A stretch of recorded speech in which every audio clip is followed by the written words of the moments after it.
Assalamualaikum warahmatullahi wabarakatuh. Saya Ian Geza Mahendra dari Fakultas Bahasa dan Ilmu Komunikasi Sastra Inggris akan menjelaskan secara singkat tentang kecintaan kita pada bahasa Indonesia.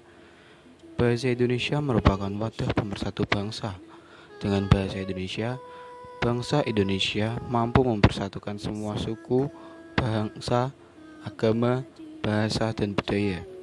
Sesuai dengan fungsi bahasa Indonesia tetap menjadi lambang identitas nasional dan pemersatu bangsa.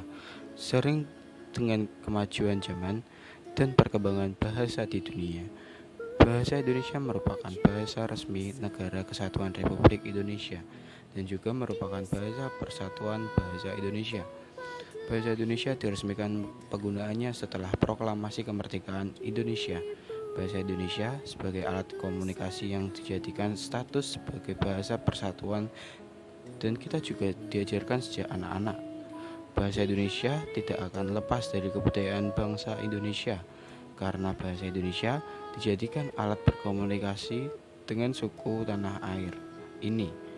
Bahasa Indonesia digunakan hampir seluruh wilayah Indonesia, dari kota besar hingga pelosok desa. Orang-orang memakai bahasa Indonesia. Kita tentu ingat sejarah Sumpah Pemuda pada tanggal 28 Oktober 1928 yang mencerminkan kedudukan bahasa Indonesia sebagai bahasa nasional.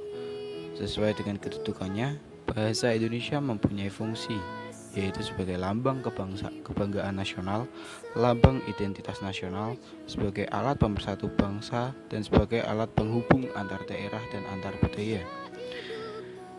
Sudah sepantasnya kita sebagai generasi bangsa memelihara dan mempertahankan bahasa Indonesia dengan cara mempelajari bahasa Indonesia, menggunakan bahasa Indonesia dengan baik dan benar, menggunakan bahasa Indonesia tidak hanya di sekolah maupun di rumah, tapi di semua aktivitas dan tempat.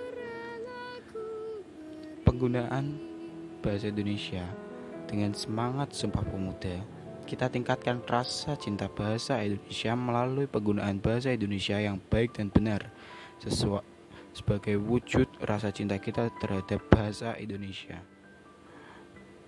Sekian dari saya. Wassalamualaikum warahmatullahi wabarakatuh.